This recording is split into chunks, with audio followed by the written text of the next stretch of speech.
கோலி talk Kollywood news.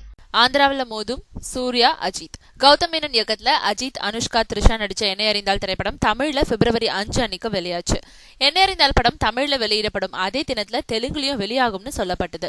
Release தேதி நெருங்கும் வரைக்கும் பட வேலைகள் திட்டமிட்டபடி முடியாத காரணத்தினால தமிழ்ல வெளியான தினத்துல தெலுங்குல வெளியாகல. என்னை அறிந்தால் படம் தமிழ்ல வெற்றி பெற்றதை தொடர்ந்து சில வாரங்கள்லயே தெலுங்குல வெளியிடும் முயற்சி தொடங்கப்பட்டுச்சு. ஆனா சரியான தேட்டர்கள் கிடைக்காததுனால ரிலீஸ் தேதி தள்ளி போச்சு. இந்த நிலையில இந்த படத்தோட தெலுங்கு டப்பிங் வெளியீடு பத்தி முடிவு செஞ்சாங்க.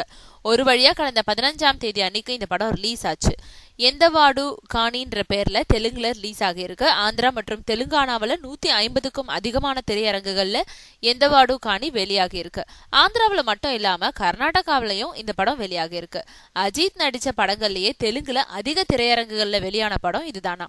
150 தியேட்டர்கள்ல வெளியான எந்தவாடு காணி இப்போ 75க்கும் அதிகமான தியேட்டர்கள்ல ஓடிக்கிட்டு இருக்கு. இந்த நிலையில இந்த வாரம் சூர்யாவோட மாஸ் படத்தோட தெலுங்கு டப்பிங்கான ராக்ஷடு வெளியாகுது. ஆக அஜித், சூர்யா ஆந்திராவிலையும் மோதுறாங்க.